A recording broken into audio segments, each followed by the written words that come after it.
other one's fucking. He's wanting fucking Arizona to lose. Look at his face. The other one's doing the Welcome to the important Weekly thing. Pistol Podcast. At the end of this hour, we want you better than when we started. Welcome to the Weekly Pistol Podcast. At the end of this hour, we want you better than when we started. We live? Yeah, all right. What's good? What's good? I'm just watching Larry.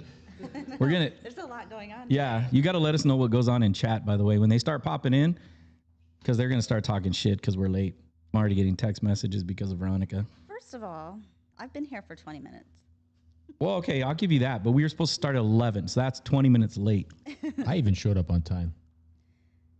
Actually thought you were gonna bail on us. That's Me? No, No. him. I thought Oh. he was gonna not. I would have put my money on him bailing, but I got trust in him. I would have given you 60-40 on it.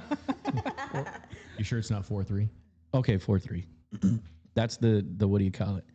All right, so we're trying something different. We got Larry here helping us out, donating his time, so I want to thank him for coming out. Thank you, Larry. He's going to try to put us in 4 or 8K next time, so Veronica looks Let's not. all natural. No filters. None of the Snapchat or Instagram filters. What's that? I might like those better. What, the filters? I'm sure Larry could put a filter on you. Can we put a bug on our nose and we can always Like try to that hit it spider off? that crawls across the screen people freak out about? We just start smacking her like we're trying to kill it. Yeah.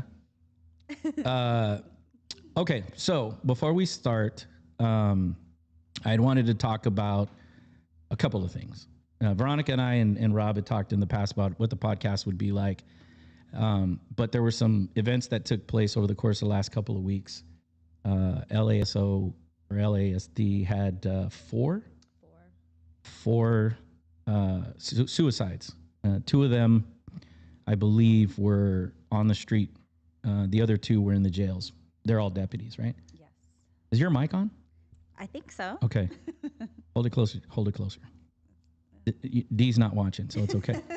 He's too busy watching the game. So, so it's kind of frustrating for us. I think all of us can agree, right? We've all been touched by this. Yes. We've had close members and friends decide to go down that route. So when I heard about it, I reached out. My cousin is a retired LASO deputy who has a few shootings, and I just wanted to make sure that it wasn't getting too far brushed under the rug, or if there, the media gets stupid and makes shit up. And he was just talking about workload and what those guys are up against, guys and gals are up against right now. So Pistol does also help corrections, and I think that you can all agree that working in the jails is part of that.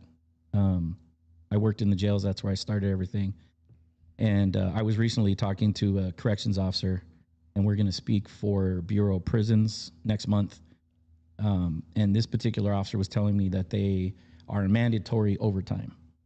So, and I said, well, you can't just tell them to fucking pound sand or something. And he's like, nah, they're mandatory. So when I talked to my cousin, he said those guys are working like double shifts, 6 days a week with 1 day off, just over and over and over again. So it's getting, it's getting to them.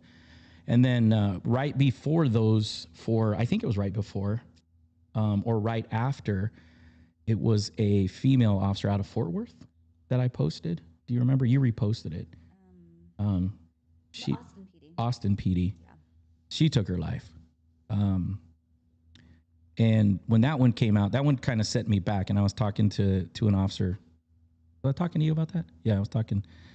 And it was kind of, it pissed me off. And I think we were talking about, and Rob, you can chime in on this one, but when a friend of ours had taken their lives, initially I was, you would think that I was sad, but I was pretty angry.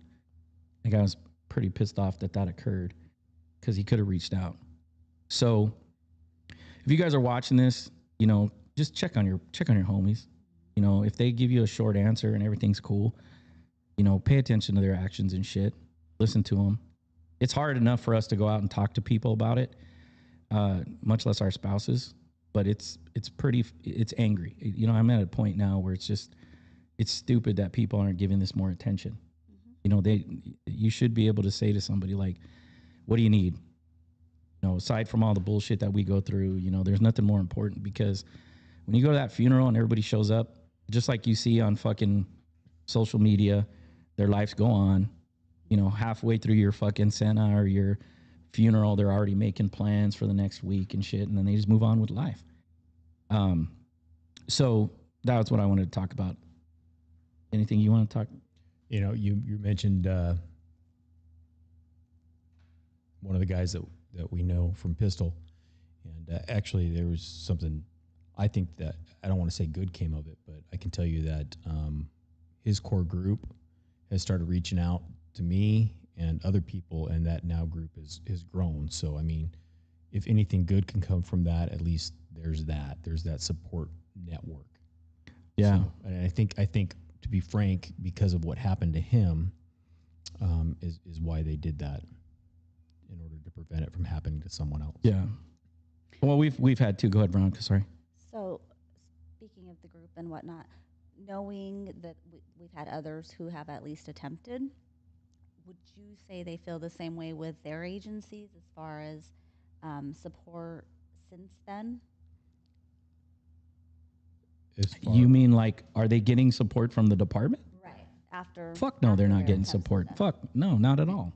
When you say they, are you referring to the other officers that are Yes. surviving, or the family? No. The other officers that have tried. No, I'm saying we know officers that have attempted suicide. Correct. Fairly recently, and I was just wondering. You have a little more background there. If you've heard if they have been given any more support since attempting suicide. From the agencies? Correct. No. No, they're not. They're just going to put up the posters like they always put up the fucking posters about they have this support and it's up to you to go, make the call. But who the fuck's going to make the call? Nobody. Nobody's going to make that Nobody. call. You know what I mean?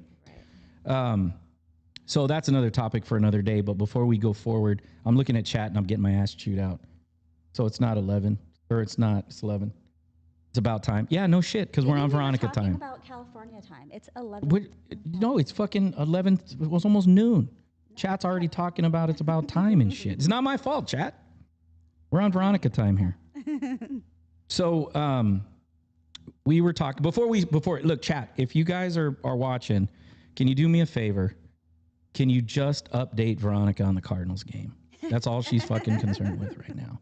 We've got somebody sitting across from her giving signals if Cardinals score. She's got her lucky fucking Cardinal shirt on.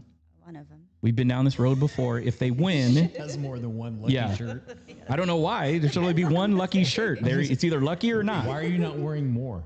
You should have like 8 shirts on if that's the case. Yeah. Not how I do it. Nerdy Sanchez is in the group. It's not a wellness group, Nerdy. We're not well.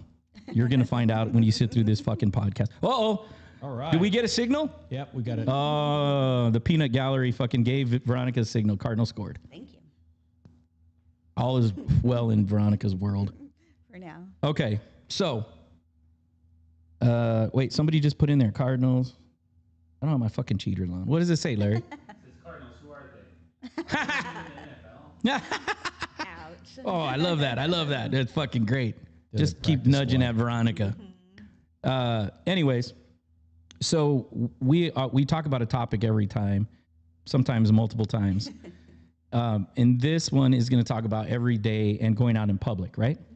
So I'll kind of give you, chat, the backstory on how we got to this. So we're all obviously retired law enforcement. We don't know how to self-promote. We don't ask for help. We don't ask for free shit, but we'll help everyone else.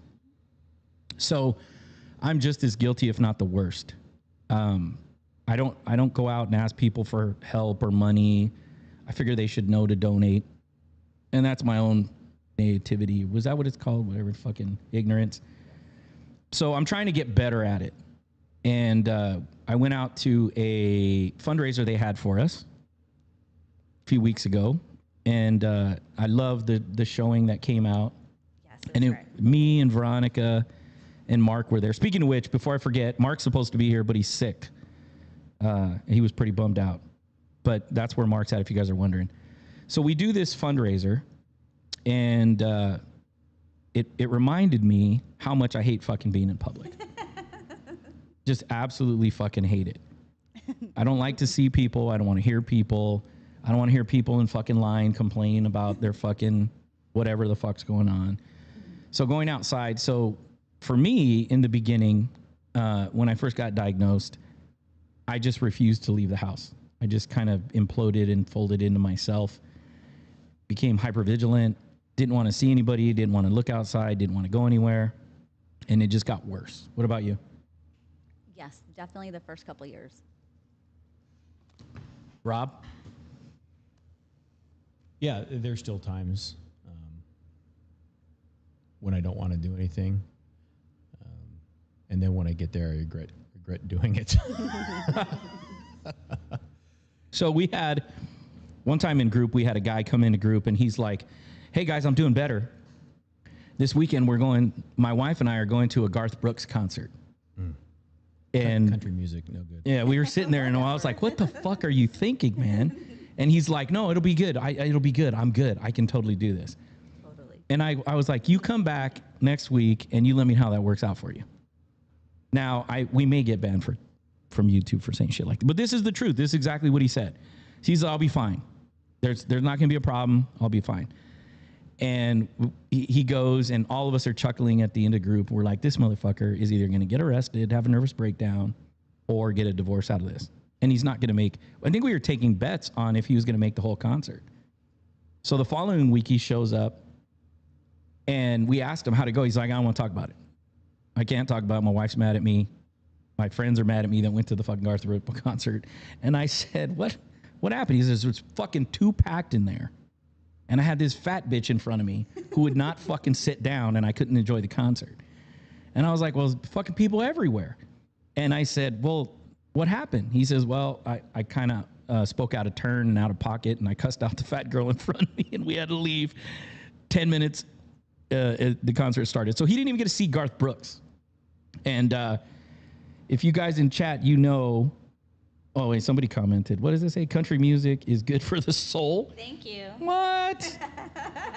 Speaking my language. Oh, now. Jesus. That's why you go to Country Thunder, huh? Feel it in your soul. In a few years, but it's Just a good bunch for of you. cowboy debauchery is all that's going on down there. So for me, when we were out at that thing, it was eye-opening because I don't take my service dog out anymore. She's more home, making sure I sleep good, don't get up in panics and shit. But I felt it. I felt it when we were hitting each bar. I felt it like people were there, you know, and then the guy singing and then more people come over and then they want to talk to me. They want to talk about the organization. This is the shit I'm not good at, right?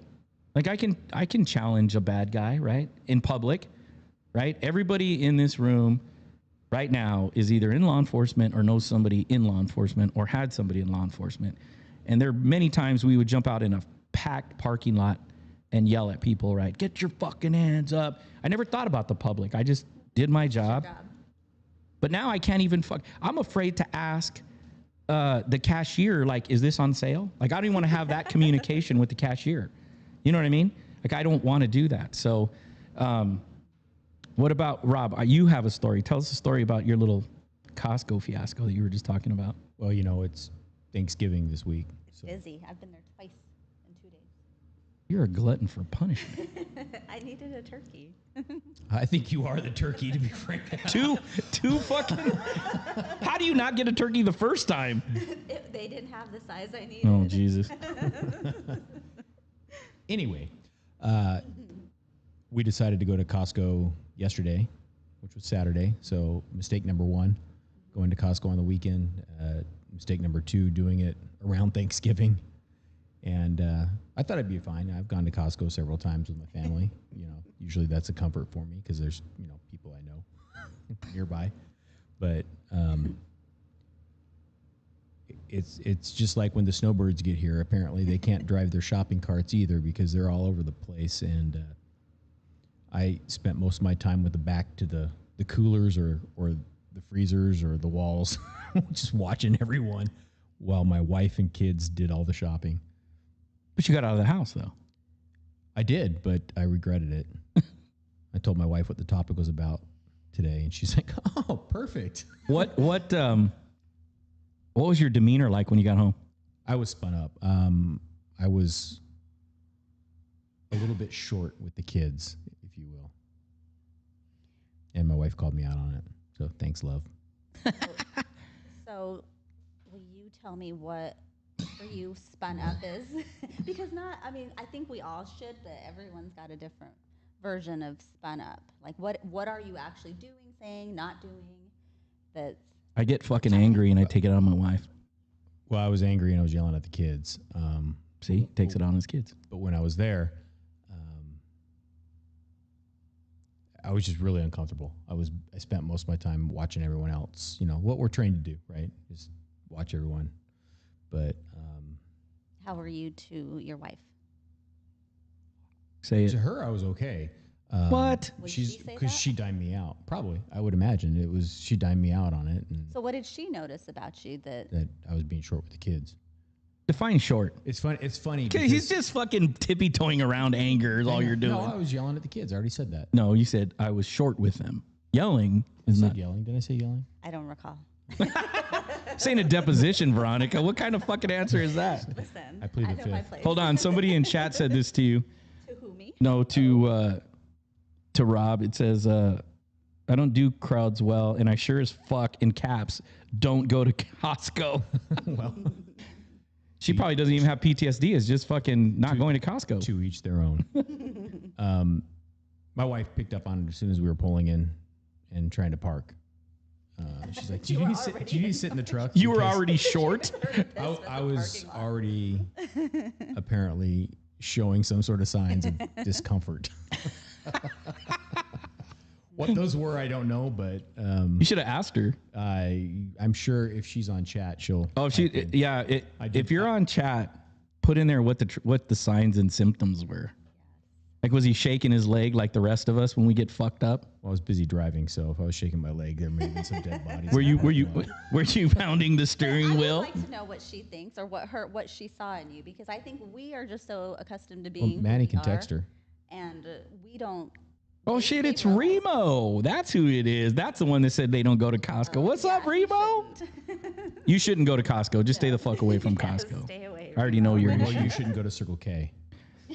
That too. Between the zombies and the what is that, xylazine zombies or whatever the fuck they're called. So what were you saying, Veronica? I was just saying that I would like to know what his wife saw or noticed, because I think oftentimes we're very unaware of what we're doing and how we're acting. Yeah, because it's not us, it's them. Right, and they can see it. Our spouses or whatever can see. Our kids can see when we're out of line or not right, but we don't oftentimes recognize it until we have already buried ourselves in a shithole with them. That's because it's not us. We don't feel our anger. Because we're good. Well, why don't we ask D-Man if he notices anything? Do you notice when she gets spun up, like before she does? She goes from 0 to 10. She just becomes 100% Latina and she's gonna fucking murder you. What? I've been really good. What? Yes. She has been? You look scared. No. You look scared. Really? Fuck, that's dope, man. What medicine are you on? I'm not. I see a counselor every other week. Oh, I've been shit. doing that for Well, there however you many go, months, chat. 15 months again. There's the help. Go see a counselor and talk to people. Don't do like me and Rob and drink it away. Oh, I do that too. Sometimes. That's bad. I see a counselor every week. Yes, Rob goes. And I go to does- group. yes, Really? yes. Shit. We are taking You're the care only of one that's not seeing anyone. I do. I see bourbon quite often. it. The bottom of the bottle is not going to. It's not the bottom. It's usually full. But text your wife. You want me to text her and ask her what? No, you got your YouTube. We're watching football. No, we've got Well, you turned it off already because they fucking suck. Are they losing? Oh, No, they did. we're Well, winning. they're not losing, right? It's 10-7. 10-7. Huh? That Texas just scored. Fucking chat. Yeah. You guys aren't keeping up with this shit. Oh, 14-10. Text her and see what that triggered. I'm working on By the it. way, I love that Remo's watching our thing. Yeah. Awesome. Chat said you're hard to hear, so try to keep it as close as you can there. I know. I love that Remo's here. I know. And nerdy. That's great. So I can tell you, just because I've been going through this for a while, but my wife, there's times where my wife, she just doesn't even offer to take me. she'll just be like, I gotta run to Safeway. And I'll be like, I'm going to go with you. And she's like, no. It's okay, baby. You don't need to go to the store with me. And I'm like, what? Are you going to see Sancho or something? Like, why don't you want me to go? And then she's got to fucking tell me, and she's like, I see it. As soon as you fucking, walk into the store, and I don't even really know. Like, one day I got pissed off because eggs were so fucking expensive. I think we heard this. Yeah. Yes. And she's like, what the fuck you want? I was like, I don't know. Can we find somebody to murder? Who's in charge of eggs? That's what she's like. Who's? And I was like, the motherfuckers are hijacking us. The chickens. I'll kill the fucking chickens.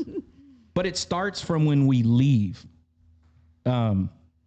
That's it, and I think that's what I'm going to venture to say. That's probably what your wife saw. Like what my wife sees.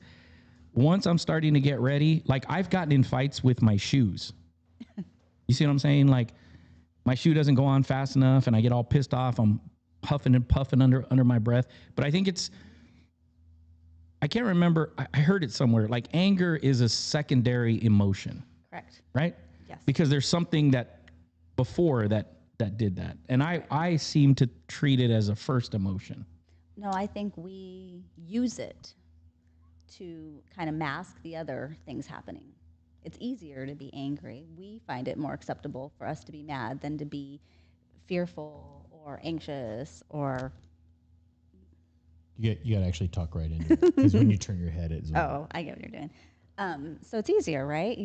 We're not afraid of anything. We can deal with everything, but when we're frustrated and those little things are happening, it's easier for us to just go and acknowledge the anger. Now we're pissed about it and about what's happening, so we're just upset instead of dealing with the feelings we were having that led us to that.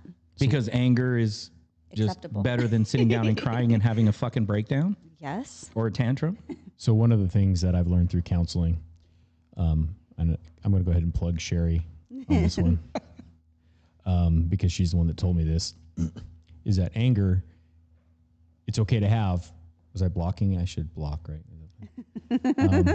Anger is okay to have because it's our protector. It's protecting us from the other things that we are Right. trying to avoid. Yes.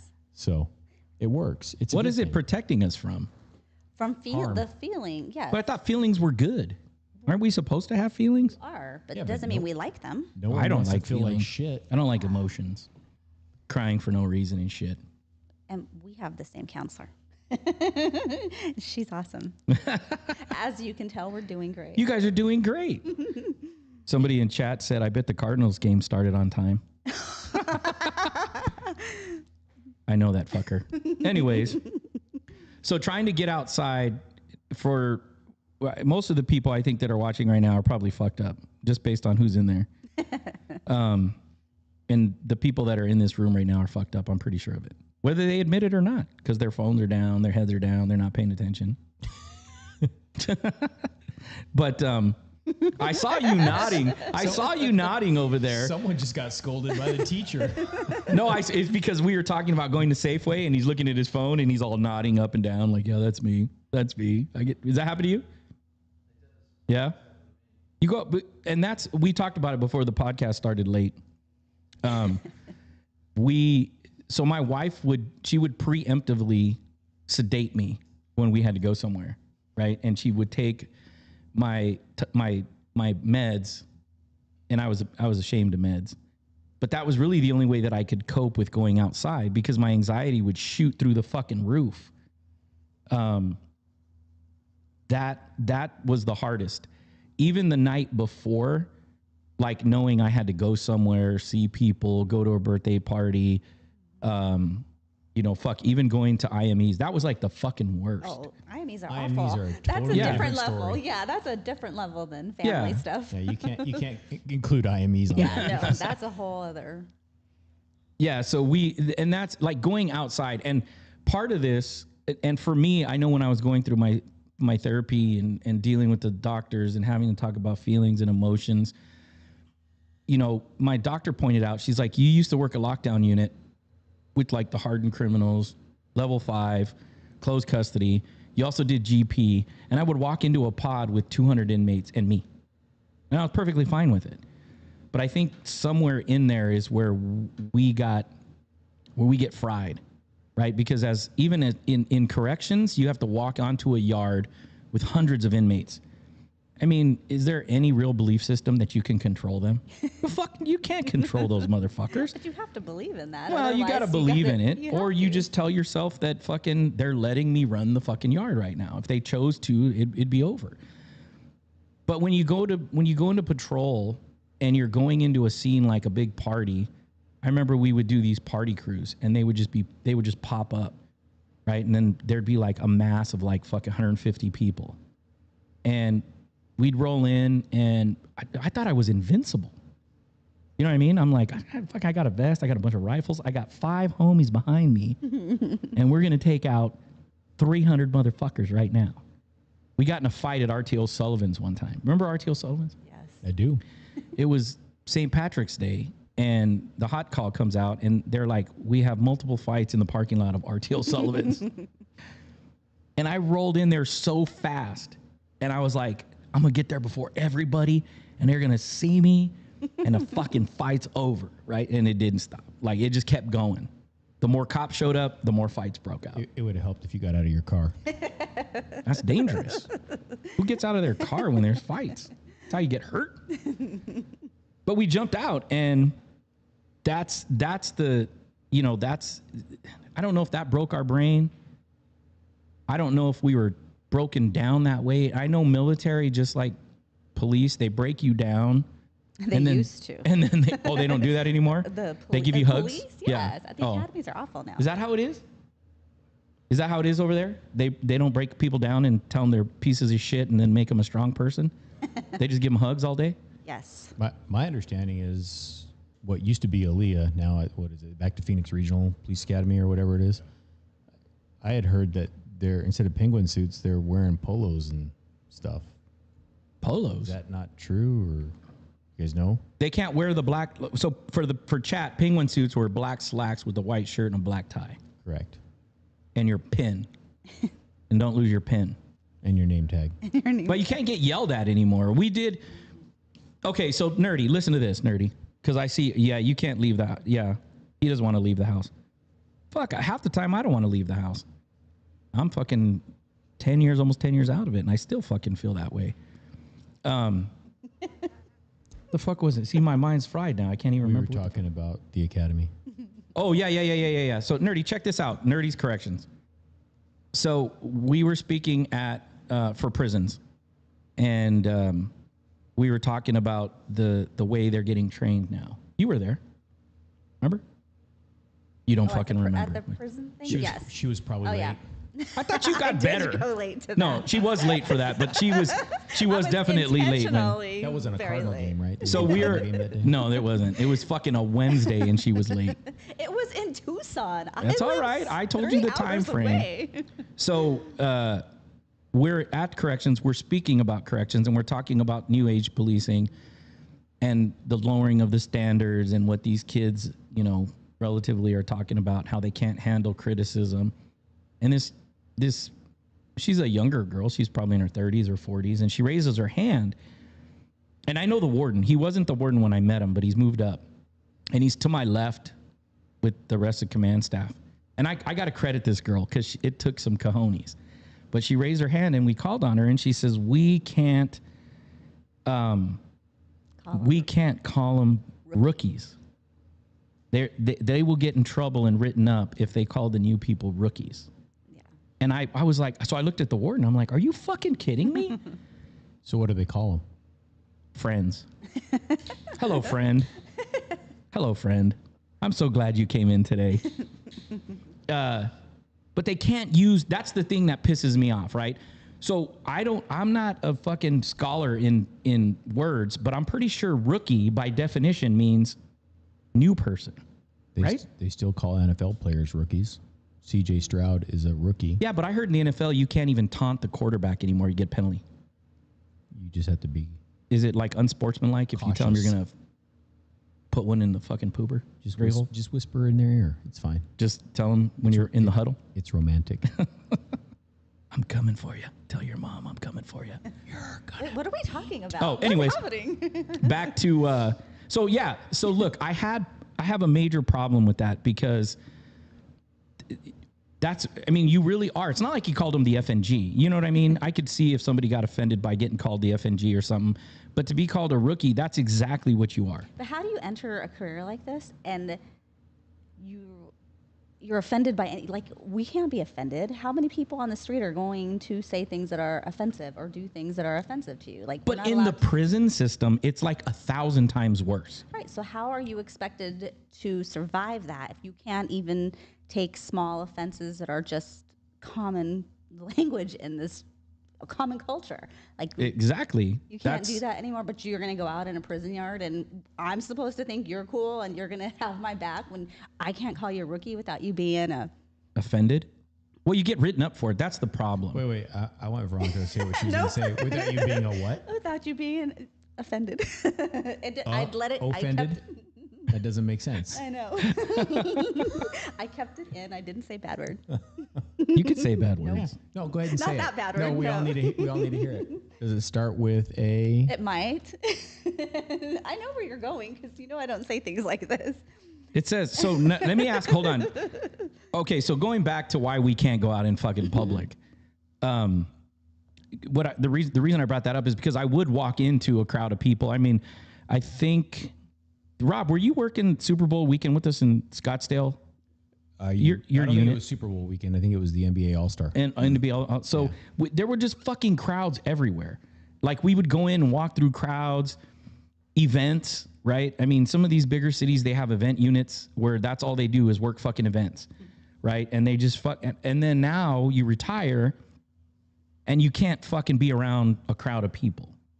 And it's to me, when I talk to people and they talk about the difference between PTS and PTSD, and I'm going to watch my language here because there's someone on chat who will make fun of me if I say it. But so that's why I say it's a disability, because all of these, so even this many years out, it's debilitating sometimes to me, right? Like I wake up and I have an honest fear of being in public. I don't want to see a crowd. I don't want to be a crowd. It's very difficult. I don't even like going to fucking meetings at work or even fucking seeing too many people in the goddamn Zoom meeting when they put the, all those, I'm like, what the fuck are all these people doing here? So when I talk about, the PTSD part, it's not just post-traumatic stress for me. That PTSD it's debilitating sometimes. Would you agree?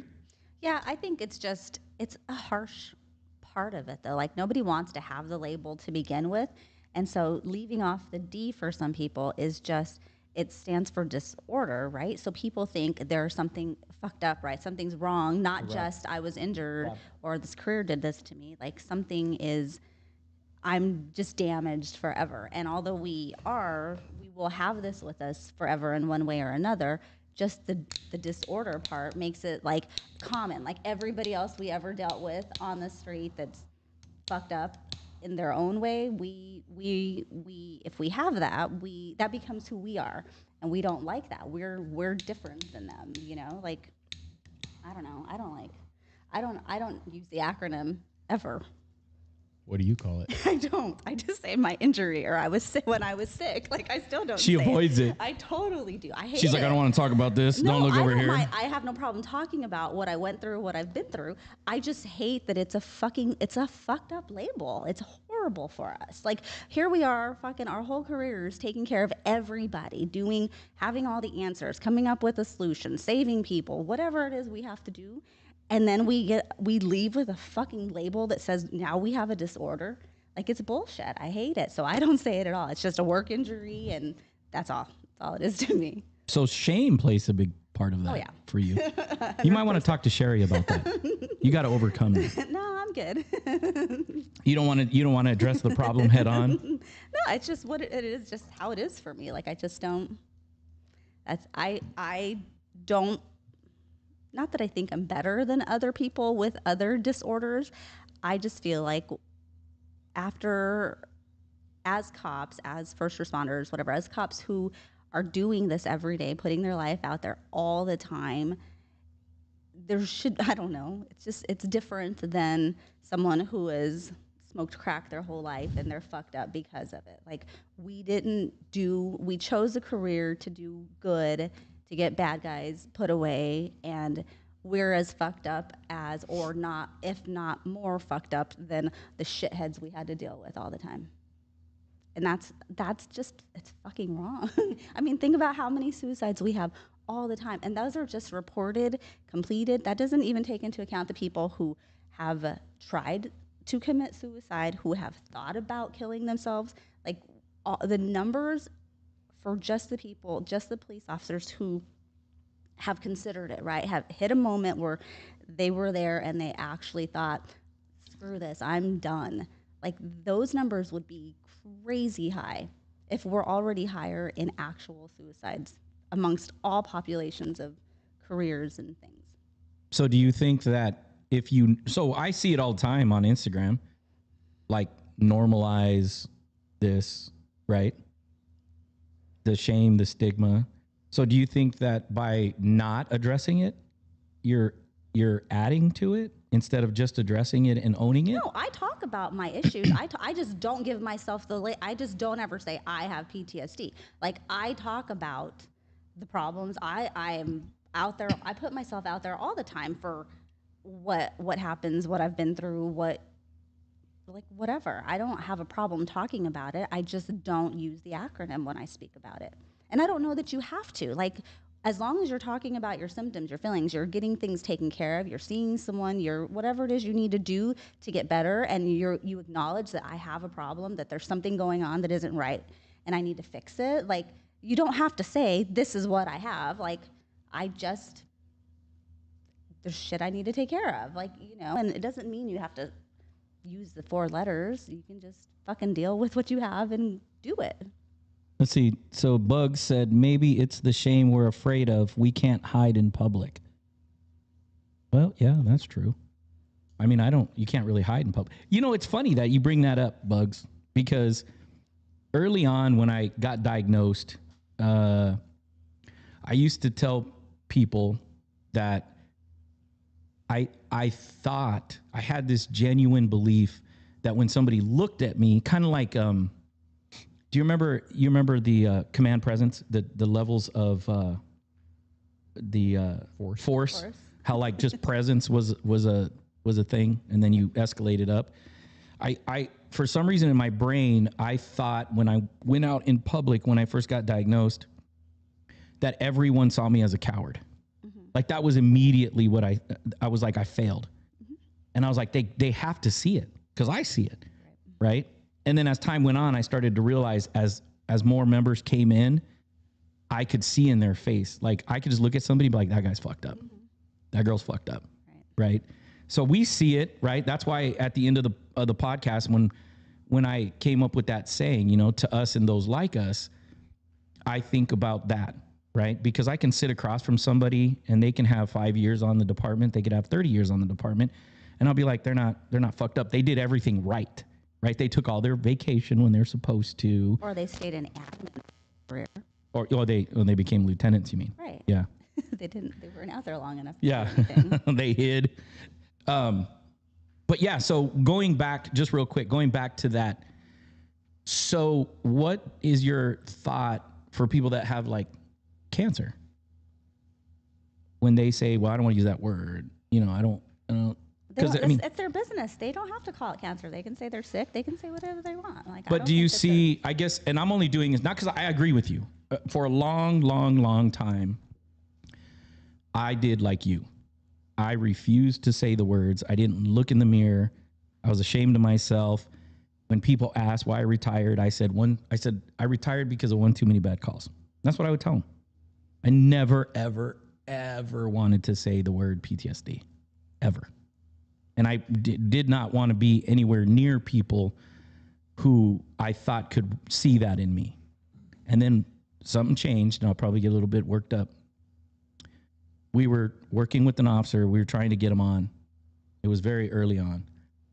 And I hadn't told my mom and dad. I just told them I retired. It was time. And there was an officer with Phoenix, Craig Tiger.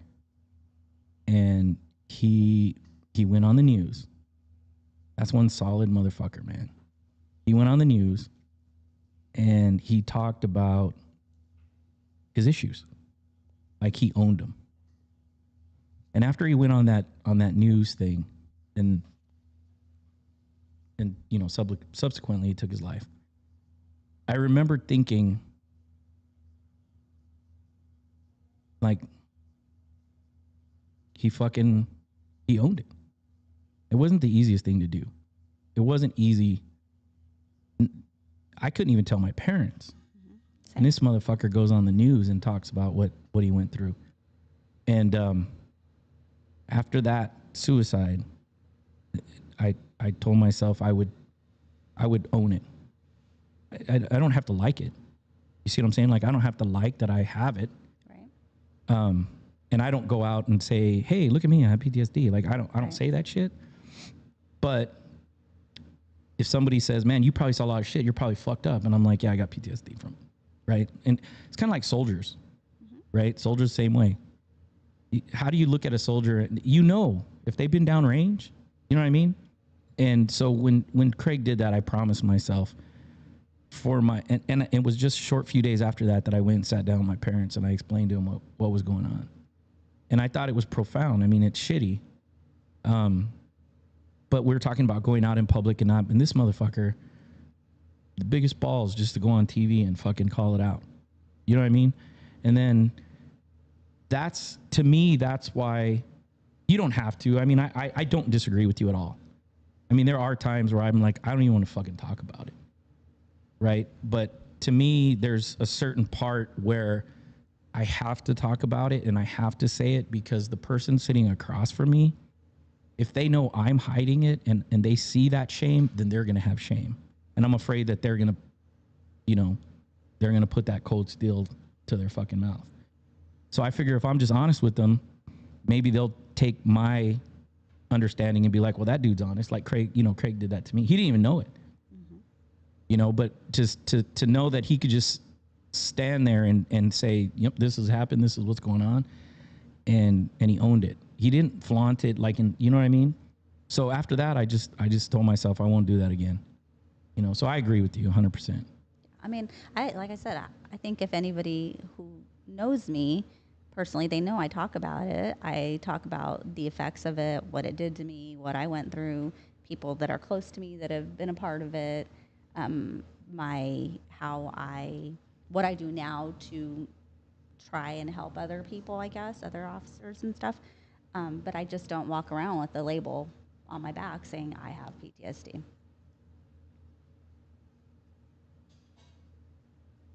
What about you, Rob? You're quiet over there. I was just waiting for a time to bring up. I have the answers that the wife sent about Costco. All right, let's hear it. Let's hear I it. didn't want to interrupt the good part that you had going on there. It was important to hear. Go ahead. So, hang on, I got to pull it back up. You'll appreciate these terms: on edge, cranky, short fuse, stern with the kids. And then specifically, she said, and I'd like to point out for those wives watching that I didn't think you should go, But you insisted. and you didn't listen. You see what I'm saying? And she's not wrong. That's what I said. Like even now, my wife will tell me. But sometimes, and you should tell her to get in chat so she can type. But there's times that She's working out. They need to get their time so they're not walking on eggshells. And the more we go out in public, I do better. And I think both you guys know this, but I do better when there's more fucked up people around me and we go out in public, because then I feel like I got a clan behind me, like just the clown cars fucking rolling up.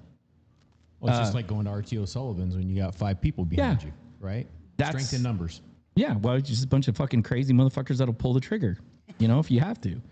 But it's funny because we go out and I have a buddy, I'm sure he's not right from the career, but he's got huge anger issues. Like we drive somewhere and he wants to murder everybody on the fucking road. Like if the car doesn't move fast enough, he's like, what the fuck's your problem? I might have that problem. Wait, too. wait, Oh, wait, let's justify that. There is nothing wrong with that. That's D? just normal. Normal, That's right? not Stupid normal. people shouldn't drive on the Well, road. stupid Name people one shouldn't person- drive. You show me one person in this room that doesn't do that. One. Well, that's because they're usually driving a fucking black and white with overhead lights and think they can run fucking every which way. There's only 2 of us in here that might or may or not be doing that right now. You know, I do have some issues with drivers, but they got to be pretty bad drivers, right? Like, my issue is when I go out in public, I just don't like the people that have the stupid questions that could be answered if they just read the fucking sign. You know what I mean? Or like, for instance, we were out at a car show last Friday, and I love being at the car shows, and I'm not really bothered by the crowds there because it's so large that it's spread out, so it doesn't seem confined until you get to like the food trucks, right? In line. For In the line, food. yeah. And so I just learned to avoid that shit altogether. So I eat big before I go, so I don't have to eat there and get in food lines. But I was waiting I was in line for some water. I just wanted a fucking bottle of water. And I knew I was going to pay $8 for it anyways because it's an event. But I was in line, and the guy in front of me, I wasn't paying attention. I was just like, this guy is going to go up there, buy his water, and fucking the line's going to move on. So the guy in front of me goes up there. Again, we're public. This is why we can't go in public. And he tells the guy, he's like, hey, can I interview you for my YouTube channel? I'm like, motherfucker, I want some water. This ain't, interview him outside of the goddamn line. And I would think that the owner of the food truck would be like, yeah, let me get a worker over here and you step over to the side and then we'll do the interview instead of keeping these motherfuckers behind us lined up. No. He fucking did the goddamn interview while I'm waiting for my fucking water. You see what I'm saying? Like that kind of egregious shit. What did you do? Did you say anything? No, because, well, I did say something. I said something to my partner who has anger issues. But again, because I'm with somebody who's fucked up, it just balanced out, right? I'm like, this motherfucker's interviewing him while we're waiting for water. And he's like, oh, well, we're at a fucking car show. A lot of Latinas walking around in tight jeans. I was like, all right, fuck it. Let's find a positive in this. Did you say Latinos? Latinas. I don't know what you're thinking over there. I'm just trying to make sure I heard you correctly. Well, there could be some hot Latinos out there. Don't judge. Somebody got pretty lips, but They probably listen to country music. they probably listen to country music. Ah! Don't be a hater. Yeah, but yeah. So I was pissed, and I'm going to be honest. The interview probably took the same amount of time for him to order water or whatever he was doing and leave. It wasn't long, but I was mad. I was like, why the fuck would you do this while people are waiting in line for fucking product? You know what I mean? Don't you have enough common sense to step away and keep the line moving? So, you know. How old was he? Oh, shit. What happened, D? Chat's blowing up right now. Yeah, it's not good. 21-10. I take it's not the Cardinals. So much for that fucking lucky shirt. Well, good news. You get to change your clothes. Thank you. Not like last time. So, going, like I said, I don't know. What about you, Veronica? Because we haven't talked about you in public. How are you in public? Oh. We already know Rob and me can't go to Costco and I get thought you water. meant we hadn't talked about her Oh, we're going to in get a there. public forum. No, we're going to get there. Oh, no. We did that, a year ago. Anyways, I think it depends on the day for me, who I'm with, what I'm doing. So, and sometimes how people around me are acting. So I can be fine, I think, but it doesn't take much for that to change. If someone like what you just described happened, it would probably change my mood while I'm there as well. But I go to concerts in whatever defense, like concerts, things like big events. Like I am drinking, sometimes too much. Heavily medicated. But listen, There's no such thing as too much, just too little. I want to know what sometimes is. Is sometimes all the time? Yeah, D's nodding his head with some First big of all, yeses Dee over doesn't here. get to say that because Dee's the one who goes and buys the drinks, so hands them. But you know what? In all fairness, he doesn't really have a choice. But he also knows what one too many is like for me. But he gives it to you anyways. He's like the bad bartender that's like, no, ma'am, you can keep drinking. I think his hope is that eventually he'll pass out. Please don't let her beat me tonight. Is it tequila or whiskey? Tequila. I usually get 100% tequila. She's Latina. She's going to be, she may not talk it or look it, but she's tequila down, brown to brown. She goes for the devil's water every time. So what happens? So tell me what about going in public with you gets you? Like what is just absolutely, who takes it? Who takes the wrath on that? depends on who I'm with. I usually Well, I'm assuming you're with Dee. Like, do you get like that with your son? Yeah, does he see that anger? my son doesn't really do a lot to go anywhere, so Yeah. can't use He's like, I'm not going anywhere with mom he today. No, he just doesn't do anything hardly ever. Period. If I'm with like my girlfriends, we can go and I can ignore the whole world around us. Like it's just me and them talking, and there's nobody, rarely, ever any issues with other people out there. So You mean the Aloha twins? yes. I've seen your Instagram post. It doesn't look like you're angry at anything. No, we have a good time. Except the together. drinks that you're going to kill that night because they keep coming and keep coming. They're like, oh, it's Friday. Something So, like that. okay, so we know what doesn't fuck you up, but what about being in public? Let's just start with you by yourself. How is it when you go out by yourself? To be honest, I think I have just learned to avoid other people. So I'm like head down, just there for my purpose. When I go to the stores, when I'm in those environments, I'm just there getting stuff done. It doesn't mean that like someone won't cut me off or say something stupid or act in a way that'll bother me.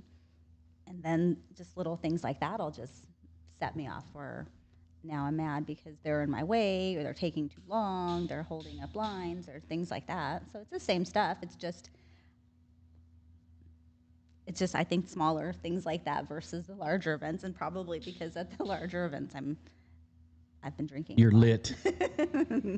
You're like fucking 3 sheets to the wind at those events. Everybody's loving then. Okay, but so when you get spun up that way, obviously you're gonna come home to a partner.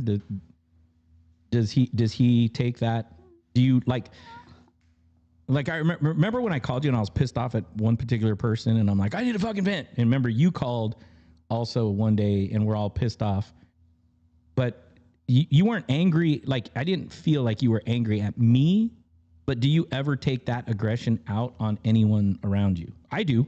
I'm not gonna lie. I have to admit. I don't know. Do I? I mean, I think I usually get quiet. Or does she get quiet and shut down? Man, he's really hesitant. What do you do to this guy, man? I don't know. I don't know. Do I get like angry, like out loud angry, upset? I don't know what that means. Does she shut down?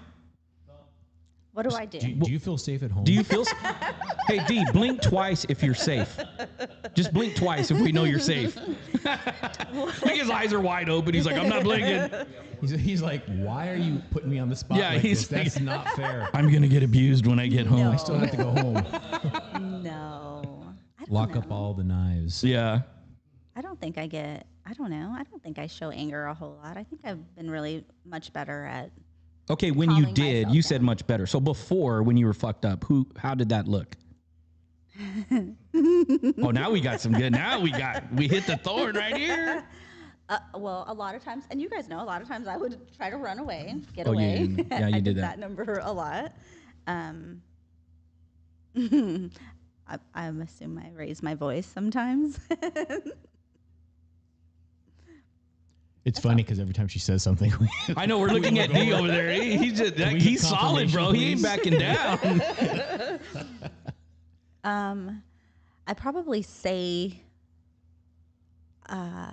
sometimes I say a lot of things that have been on my mind for a long time that I never said. That's a Latina thing. That's not a fucking PTSD thing. Latinas hold on to shit and then they fire it off at you like 6 months later and you're like, what the fuck did I do?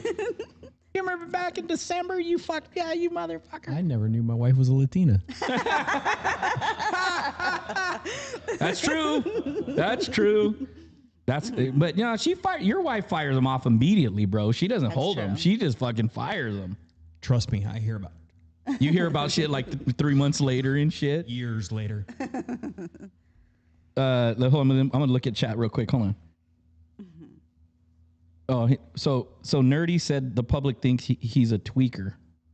You get twitches? Do you still get twitches? Your eye twitch No, mine when doesn't you get twitch. triggered? I thought it did. No, No, what did my it eye do? turns red Oh, it when I turns get the red. Headaches, yeah, because of the headaches. What about you? No, I just Ticks? Remember how we get ticks? Do you get ticks? no. I'm one of those that shuts down a lot. I mean, especially in public, I don't say a lot until. Well, we'll talk about my wreck some other time. So there's no, hold on. Nerdy also said the drywall takes what? And I turned 50. Everything falls apart. I can't fucking read the goddamn letters. They all look the same. Oh, the drywall takes the brunt of it, Larry said. No, I don't really get physical. I can see where that would happen, right? Maybe he means for himself. That's what happens with him. Yeah. I mean, my anger is pretty much direct. It's targeted, right? So if I have to go out in public and I disobey my wife like Rob, like when we know we shouldn't go somewhere, does that happen to you? You know you shouldn't go somewhere, but you do it anyways, and then you get yourself in trouble? Yeah.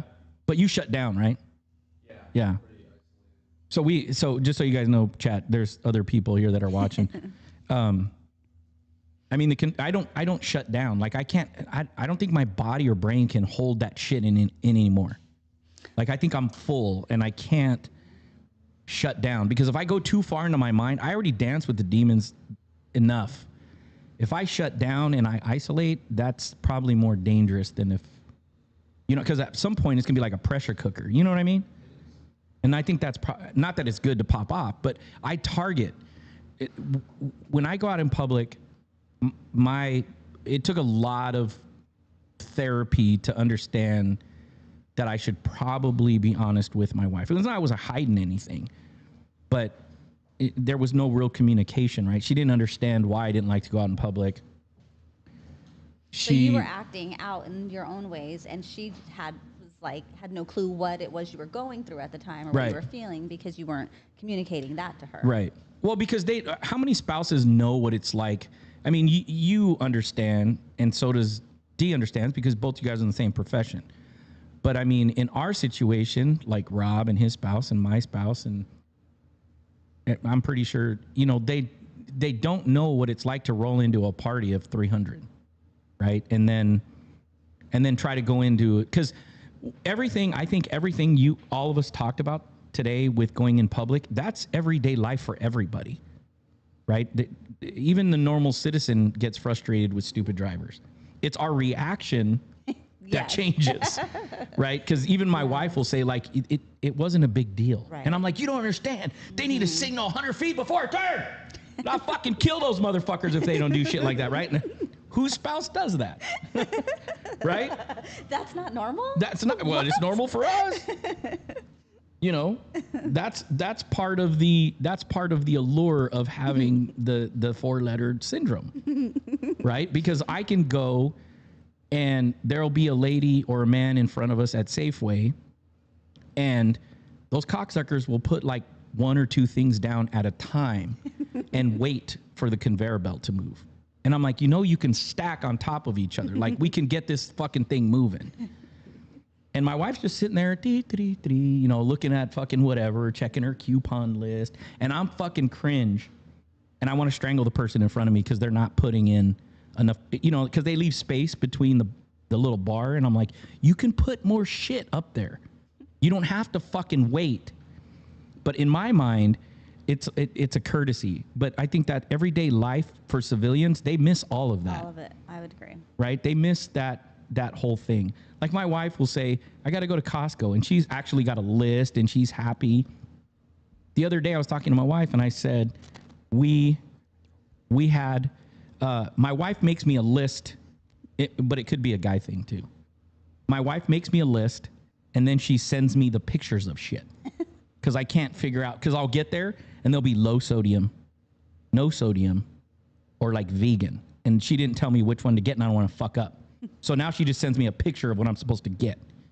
And when we go, if she puts on the list 4 items, I come back with 4 items. That's all I do. I do as I'm told. But when I go shopping with my wife, she has a list of 4 items. We come back with 40 fucking items. Like, how the fuck did we come back with 40 items? We only came here for 4. Well, I didn't know what I needed, blah, blah, blah. and like I said, that's everyday civilian life. That's where, when I go back to that debilitating, for some reason, I just think our brains are fried, and they're not ever going to get, they may get better, like you said, but I think there's always going to be something there that's going to prohibit. Absolutely. You see what I'm saying? That's part of the disability part of this is it's a forever thing. It's how we manage it, how we learn to react to things that determines if we're getting better or not. Ray Miller's in the house. What's up, brother? Remo, where are we at? Well, we're at Don Cigars in Central Phoenix. They donated the spot so that we could save more money to help more officers. So if you're ever in Central Phoenix, come down on Saturday. I work down here. And the sticks. They donated the sticks. Oh yeah, they donated the cigars too. So they're helping us out big time. Thank you, Dons. Yeah, so when you guys, so chat, if you guys have questions, just type it in the chat. Larry will let us know. Also, Larry's donated his time, and hopefully in future, we're going to have high def for Veronica. I think you want And it. not on me. I haven't asked for it. I got a fucking radio face that I don't really care about my face. I just want 4K. We still have to talk football. Oh, that's right. Okay, so just real quick. Rob brought something up about, was it Jay Cutler? No. Who was it? Oh my God, I forgot Who is you it? were gonna do that. Jake Plummer. Oh, Jake Plummer. Why are you nodding over there? Oh, so he does know. Oh yeah. Hey, chat. In chat, type in 1 if you know who Jake Plummer is. I only know who he is because he was here. That's why I know him. Well, so tell us about this secret crush. What? Is it? Oh, it's not a secret anymore. Oh, it's not. We just told the First secret. of all, It's not a secret. She made the No. mistake of telling me about it. So well, how did it? I don't even know how that came up. I don't either. I don't know. so you It just was one of our therapy sessions at work. so you were vibing with him. Back in the day, like when he was in ASU and a Cardinal, is when I had a thing. I don't know. And now you don't. Oh no, no. We're gonna set it up. Larry's a wizard with this, and we're gonna try to figure out at some point to put up what Jake Plummer looks like now And what he amazing. does for work. and what he does for Yes. work. Yeah. Oh yeah, look, Remo knows who it is. He put one in the chat. So maybe he was a Jake Plummer. Maybe he was a Jake Plummer fan. But so anyways, back when you're outside, you don't have Veronica. I find it hard to believe you don't get angry now. Oh, I didn't say don't get angry. Okay, but Like, when you I get just angry, don't- what happens? Because Rob and I said what happens. I mean, we obviously get angry, and but what does your anger look like? Like, how does that present? I mean, it depends on the situation. I know, like, there was an instance the other day where I was driving and someone, I don't know, just annoyed me. Bad driver annoyed me. And I think I said something out loud or whatever. And I only noticed it because my son was like, "Mom, calm down." Like, he called me out. And then that made me even more mad that he actually called me out. 'Cause I There's was that like, anger. That's what I wanted to hear about. And I was like, yeah. So I just stopped talking at that point with him because I knew nothing that was going to come out of my mouth would be nice. Okay, and so- not because he did anything wrong. I clearly was in the wrong, but I did not like being called out for how I was behaving towards other drivers. Why? Because looking in, like, it is stupid. It is stupid that we react the way we do. And not often do we have people that will tell us, fucking calm down, you're acting stupid. Right. And my kid did that day, and I was like, what? What'd you say? I don't remember. Something Like, shut the fuck up? You don't know? might have. I actually think I justified it, to be honest. I think I just justified it. Like, no, they were fucking wrong. Like, I just continued in my delusion that they were really wrong and I was right. So one of the things I've noticed over the last few months with Veronica Do share. is that she is very cautious to promote a particular outward appearance. And although I know she gets upset, I have never seen her, and I don't live with her, so, but I've never seen her, except for maybe once, actually get upset. And it's usually when she's upset, she tries to flip a switch and put on a happy face, if you will. And it usually works. And Wait. I don't know if that's Explain that again. I think I understand, but just explain that again. I don't think that she really wants other people to know when she's upset. And this is, sorry, I'm not a That's okay. clinician. No, I don't you're know. good. We're experts. But she's always, at least towards the people I've seen her interact with, been very pleasant, and she smiles and usually tries to say something positive, which That pisses me the fuck off, dude. which is not something I do. Yeah. But to be quite honest, I'm envious of that, because I wish I could do that. You and, try to find the and be able to, switch it off like that. I think I try to use humor a lot too sometimes. Well, but that's just a. I think that's a cop thing. Yeah, we all do that. But In bad situations, we just make light of it. well, I make fun of myself a lot. Well, you're a Cardinals fan, so that's not too difficult to do. Say it. I don't have the list. It's on his desk. It's actually on my whiteboard. I have a list of things that Veronica says That may or may not make sense. right on. So there's somebody in chat. So going back, it says, the stigma of knowing you have PTSD and still working the job and trying to hide it from your coworkers so they still trust you, on top of fixing other people problems, compounds the PTSD. Absolutely. So that's kind of poignant. I mean, when you think about that, like, I remember when I was going through my shit and I was trying to hide the fact that I You had a had. back injury. Yeah, I did. You had a back injury. And fuck yeah, I had a back injury, and I'm going to stick to that story if anyone asks, because I wasn't going to tell them I was hearing screams in my head, because it comes down to what I think this person is saying, like, is you think that they're weak, right? And I found out much later that the reason I'm fucked up is because I wasn't weak at the time. I was strong at the time, and that's what led me to get fucked up. When other people don't want to go to a bad situation, because we've all been around those officers that are like, oh my God, that's a shooting scene? Fuck, I got to go fucking take a piss. Let me Right. put myself out of service here. I'm report writing, right? Or, but to that person that put that text me that, we saw it. I mean, even when I talked to my buddies afterwards, the ones that were close to me that I still talk to, in one of the podcasts, we had one of my partners on, and got kind of emotional in that podcast, but he said it. He's like, we saw it. I mean, we all saw it. Are you referring to you? Yeah, They me. saw I'm you? sorry, Oh, me. okay. Yeah. So one of my partners, if you go on our channel, Zach's on there, and I'm asking about, because I had never asked anybody, like, what did you see, right? And he gets emotional and he says, you just weren't the same. So it's apparent. You know what I mean? Like, we So try to. like what though? Like, were you just angry, shorter with people? Were you avoiding? Fuck, things? I don't Like- remember. We had to watch that podcast. There were just things that were different. Like, if I remember correctly, he said, my zest for life, for doing things, was a lot less. Like, you just not burned out, but just different. Like, I would do the job, but I didn't really have, I've said before in presentations and in group, like, during your career, there's a piece of your soul that leaves. Absolutely. Right. And then eventually, if you do it long enough, you got no fucking soul left. You got nothing else to give people. Right. And you become short. And then your friends take offense to that. Right. Because I'm guilty of it. I'm sure that Chat is guilty of it. The people that have been down there, like, you just don't have the energy. So for me to go out in public, if I had to think of it like a fully charged phone, if I have to go to Safeway, Costco, Target, and then my wife says, let's go to lunch, like, my battery's depleted by the time I get home. You see what I'm saying? Like, I just want to go home and go to sleep.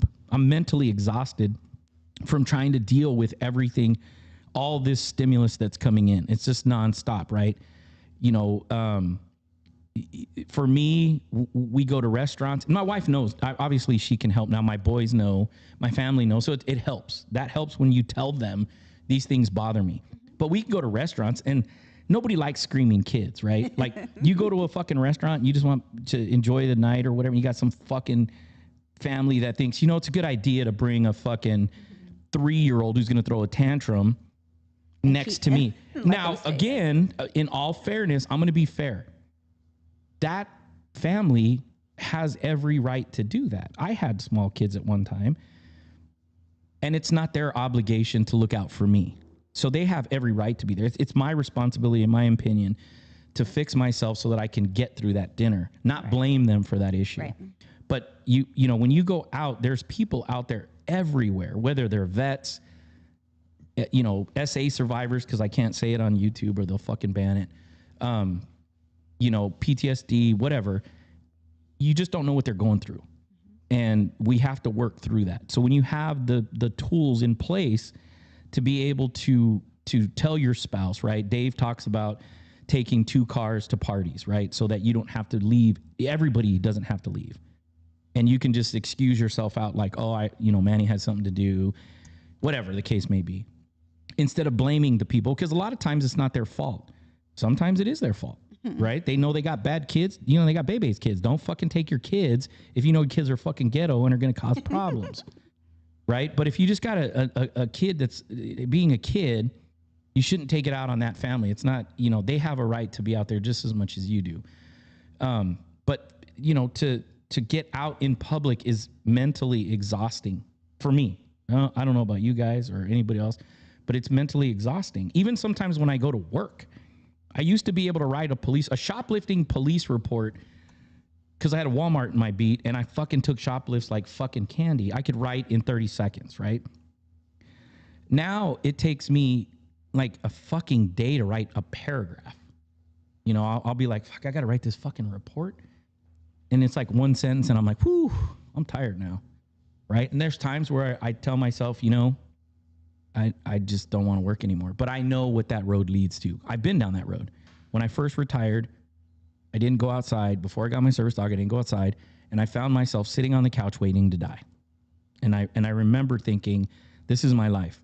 40-something years old, retired, and I'm just going to sit and wither away. So, you know, and obviously Pistol happened and this happened. So these things, those tools and mechanisms help along the way.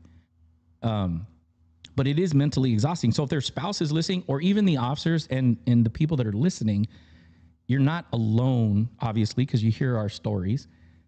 Our spouses are dealing with this. I'm getting nods in the cigar lounge.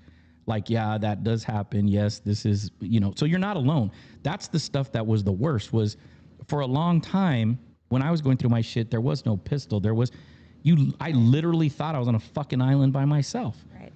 And then I'd go into briefing and I'd be like, these motherfuckers don't know shit. You know, some of those guys were struggling too. Mm-hmm. It wasn't until I popped that flare off and I fired off that flare and said, I need help, that people started to come out and be like, hey, I need help too. Right. And I need this. So I always tell people, if you reach out to Pistol, to anybody that's helping, you're better than I was at that time, because I would not have reached out. Absolutely. Period. I would not. And I'm not going to pretend now that, yeah, I would. No. So it's a great respect for people that actually reach out to us, because it's fucking hard. And also, though, on the flip of that, if you're watching, most likely it's because you are affected by this in one way or the other, whether you're a spouse or not. But if you know somebody and you see that they're going through something, I think it's important that we reach in, because I didn't reach out. Somebody called me out on it and came to me.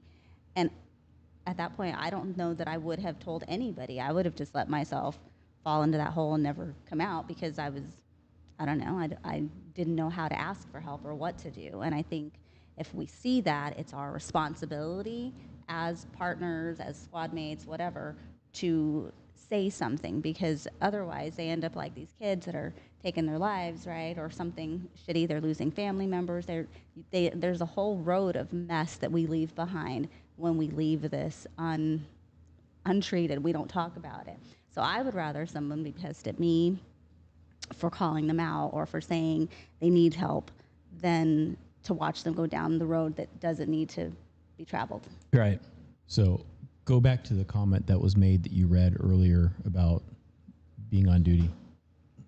Oh, you're talking about the one that just came over? It says, The one you read earlier. yeah, the stigma thing. Yeah. You want me to read the whole thing? Yeah. It's like 4 sentences. That's okay. It's a fucking, I just told you, it's a fucking headache. Put your readers on. I got my cheaters. It says the stigma of knowing you have PTSD and still working the job and trying to hide it from your coworkers so they still trust you, on top of fixing other people's problems, compounds PTSD. So before you say that, real quick, all three of us here are guilty. We'll fix other people's problems before we fix ourselves. But go ahead.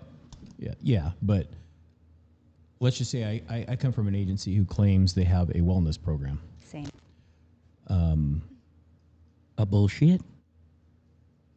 But because of the stigma with PTSD, I have learned that they may have a wellness program, but it's not effective. And the worst part is when your teammates and your partners don't understand it or are not willing to understand it and are more concerned with verbally coming out and rather than providing support, demean you for it. And that's kind of what's been going on, at least from what I have heard in my old agency, is Well, I think they're part of making that, people who legitimately have PTSD feel miserable about it. And all that does is compound the problem. And although the decision to, we started off the podcast with talking about taking your own life, ultimately it's your decision, but that certainly can weigh into someone's decision. Mm-hmm. The people that you've called your family, that you've trusted with your life, that you've been there for, that have gone to battle with you, and now they're demeaning you because you need help. And I just don't understand why the agencies from the top down, at least I can only speak for one because that's the one I'm familiar with, are okay with this.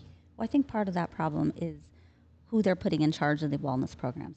I've said it from the beginning, from when I started talking to agencies, wellness programs. If they have never been affected, they should not be in that position, because you cannot know what to do, what's best for someone if you've never been in their shoes. And it's really hard when you have new kids coming up and they're like, oh, this would be a great gig. I want to slide right into that one. And they've never worked in the environment we used to work in. And they don't know how you're supposed to feel. They can't relate to you. So how do they know what to offer you, what not to say? You can have a degree and great, but if you don't have the personal experience, I don't know that you should be in that position. I don't disagree with you, but the problem comes, I think it starts from the people you work with day in and day out. Although there are times you need to be critical of someone's abilities, mm-hmm. there are times when you need to realize that, bottom line, someone needs help. Mm-hmm. And like you were saying earlier, you gotta call them out on it rather than destroy them. Mm-hmm. Yeah, it starts with the people that you see every day, not necessarily the wellness program, because in theory, it's there for a reason. Good, bad, or indifferent, they're trying something. It's just not working. Right. But if the stigma's out there, and which it is, we all know it is, although some agencies claim it's better, it's not. Mm-mm. It's not. You get people that are still in the retirement process that are getting, for lack of a better term, shit on by their friends and those who are supposed to be family. Well, yeah, it's going on in fucking Phoenix right now. And one of my biggest issues, I had it out, Pistol had it out with one of their assistant chiefs, and this was years ago. We spoke to them, and the only thing the fucking assistant chief was worried about was how much is it going to cost to fix this officer. She fucking said that. She's like, what is it going to cost? And I'm like, what the fuck does it matter? You've already invested it. This person's already there, right? What are you worried about cost for? You don't want them to retire. I mean, that's fucking pointless. But to Rob's point, we're harsh on ourselves alone, period, right? If we do something wrong, we're the first ones to beat us, but we also turn on ourselves, right? Like you said, and you don't have to say something. You can say it in jest, but you have to remember, you know, we've had officers that have been in shootings that have been chastised by lieutenants and sergeants and commanders that have never fucking pointed their gun at anybody. Like, why didn't you kill that motherfucker, right? He's already in his head. She's already in her head. But this one in Phoenix, I've been following it, and it's amazing how insulated they will put it. But if you guys in chat get an opportunity, go look up this officer. I don't know how long ago it was that there were several officers that were involved in a shooting trying to rescue a baby, right? Maybe a year ago, a month ago, or months ago. About a year ago. About a year ago. And it's on video. Like, it's fucking all on video. A bunch of fucking officers go up there. The guy just fucking unloads on him. One female officer tries to get the baby, and she takes rounds. Multiple officers took rounds. But this female officer physically is destroyed. That's just physically. Mentally alone is enough. But physically and mentally, she's fucked. And in Arizona, you can take 2 ways of retirement for her situation. You can take a standard medical retirement, and you'll get 50% of your pay. This has nothing to do with pay. It has to do with life. So you can get 50% of your pay, which they approved. They didn't even blink. The board is consisted of mostly civilians with 1 sworn, I think, or 2 sworn maybe. And you can get something called catastrophic. And clearly what she went through was fucking catastrophic. All those officers that went through that was catastrophic. So she goes before the board, and they deny her catastrophic claim. All because a fucking doctor said she's capable of doing something else, right? Physically. She can go type or whatever. But they're not paying attention to the long-term damage of the mind, right? I mean, that shit plays in your head. There's nobody in chat. There's nobody in this world. And I used to talk about this all the time. I stopped. I'd roll up on a minor accident. Simple rear ender. No drugs, just a fucking rear ender because of rush hour. They'd never been in an accident. And if you talk to those people that rear-ended the car, for the next 3 days, they'd close their eyes and they'd fucking replay that accident in their head, right? And I would get so mad. And I'm like, think about what we see and how many times that gets replayed and replayed. Or when we go out in public and you hear a loud noise, right? I was used to being in uniform doing shit, and we were always head on a swivel, right? Looking for bad guys, looking for threats. Now in 2023, motherfuckers are just coming up and just ambushing cops. So what do you think that person is going to be like when they retire, or if they even quit before that? You don't think that hypervigilance is going to be there? That's what the public does, and they keep forgetting. And I keep fucking getting angrier and angrier. I'm like, look, police now are, and I don't want to offend vets. The police officers are becoming the Vietnam vets. Like, I'm waiting because I know it's going to happen. These officers that are getting fucked up, we're going to find them homeless on the street because they're getting shunned, right? And they're not getting taken care of. And there's no honest, very few times do I see it. I'm on social media now more, which I'm getting better at. But I start to see like these positive posts, and I'm like, fuck, man, I'm tired of these positive posts, right? Somebody asked me, I don't know if it was Veronica, we were talking about my service dog, and we were talking about how Phoenix has a emotional support dog, and I think Gilbert had one. They fucking walk this dog around and let you pet it. And I'm like, they don't need a fucking dog to feel better, right? Like, why don't you invest in some fucking real wellness? Right? You had your dog, right? I need help. But they just keep pushing it down and pushing it down. And then what ends up happening is that officer fucks up off duty somewhere or on duty, and then they shit can him, and then they blast the person all over the news and make it seem like he was a problem or she was a problem.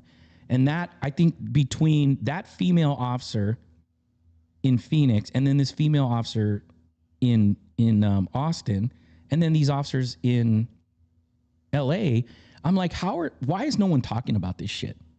Right. And I don't mean just post a fucking thoughts and prayers are with you on Instagram, right? Like actively start supporting nonprofits, that deal. And you don't have to pick us. I don't give a fuck if you pick us or not.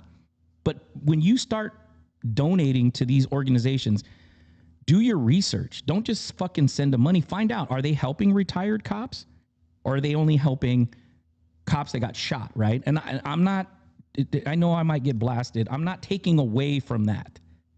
But Dave and I have talked many times, and when Dave was in his shooting, there were 2 officers that were left behind there. We're never going to go to them and say, hey, I need help, because their partner was killed. You don't want to take away from that.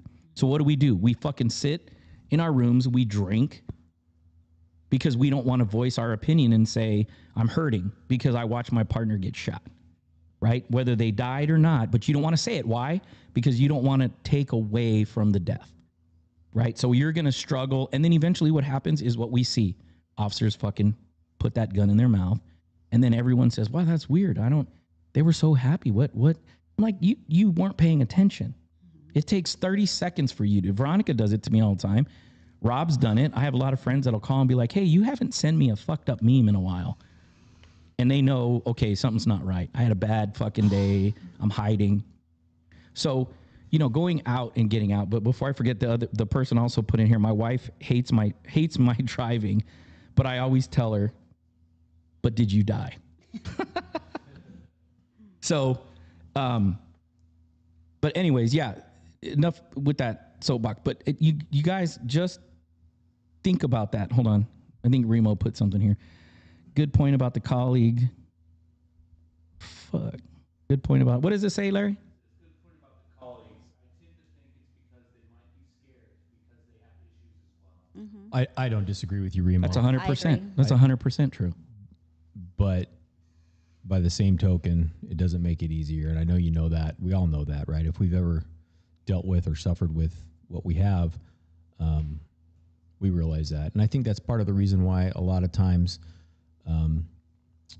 when you're going through it and you're new to it and you're trying to get things straight, that you don't get phone calls from the people in your department, or your department tells people not to call.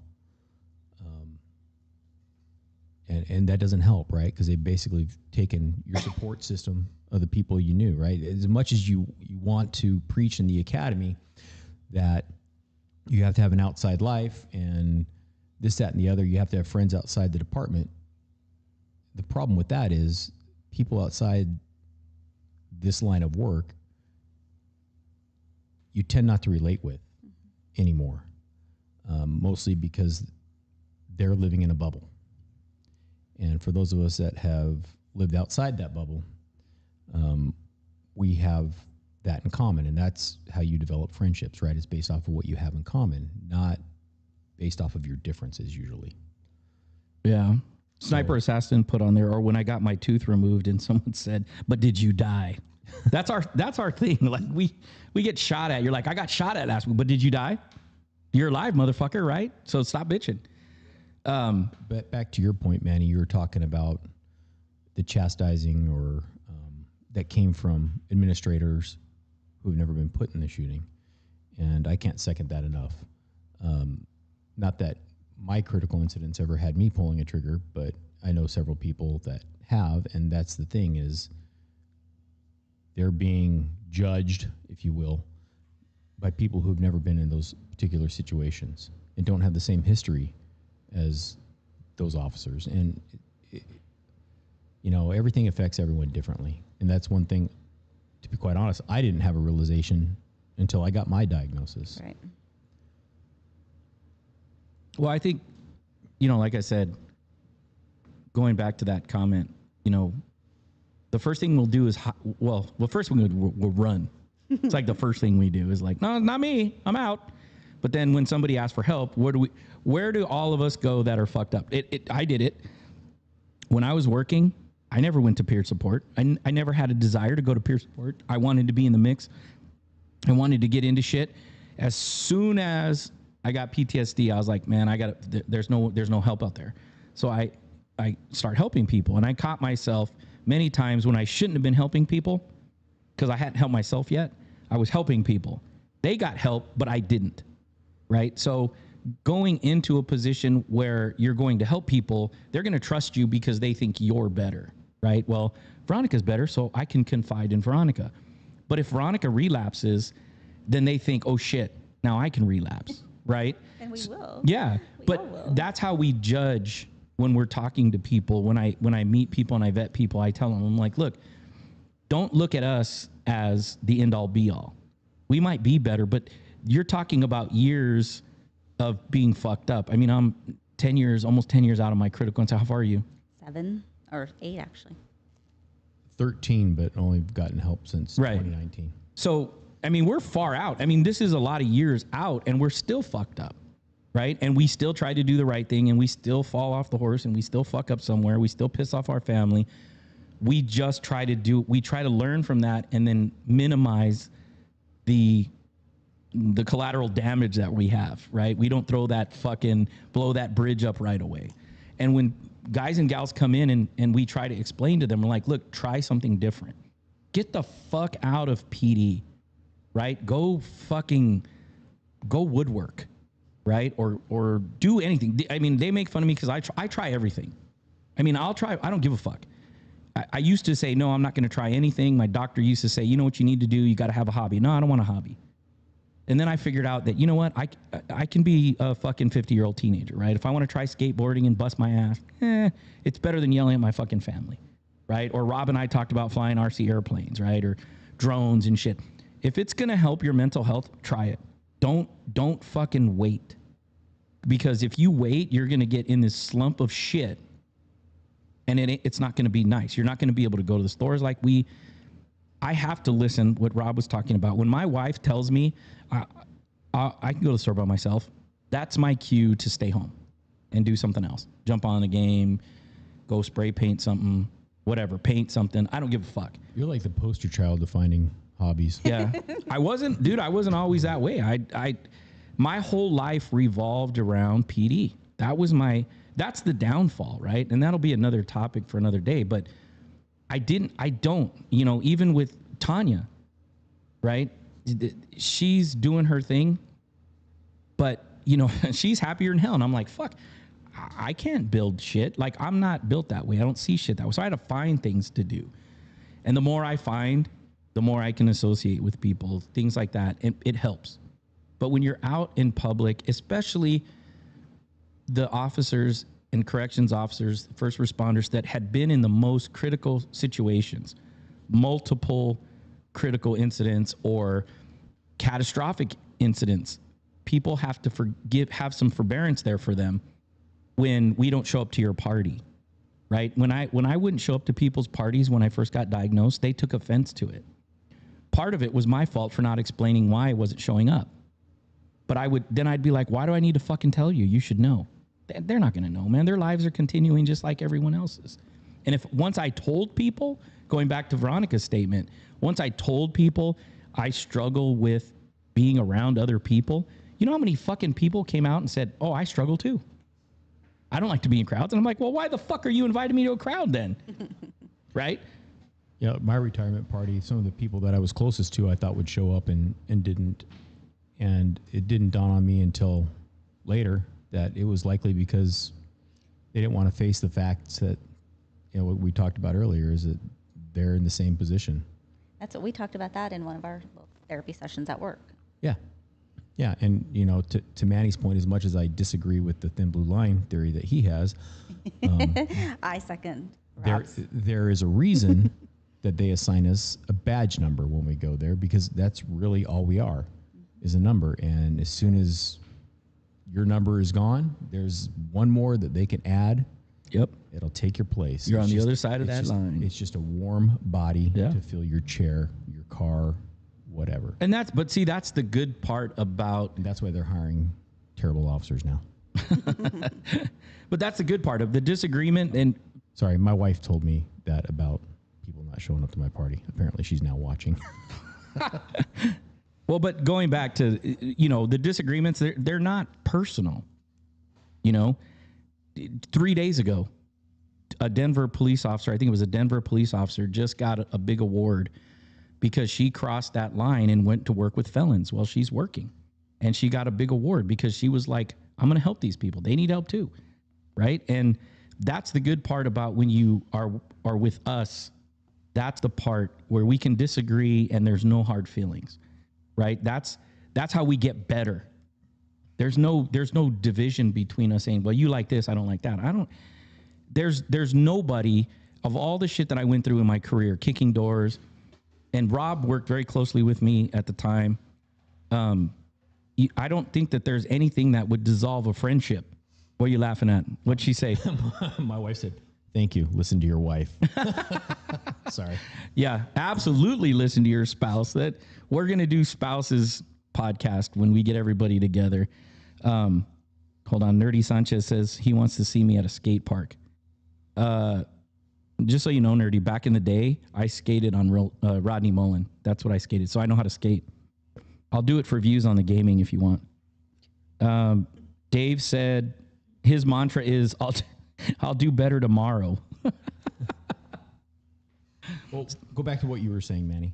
About what? He forgot. I forgot. So did I. I'm thinking about the skate park and I'm going to bust my ass. My wife's probably not going to let me do that. That's why I wanted you to go back because I forgot what you were saying. Yeah.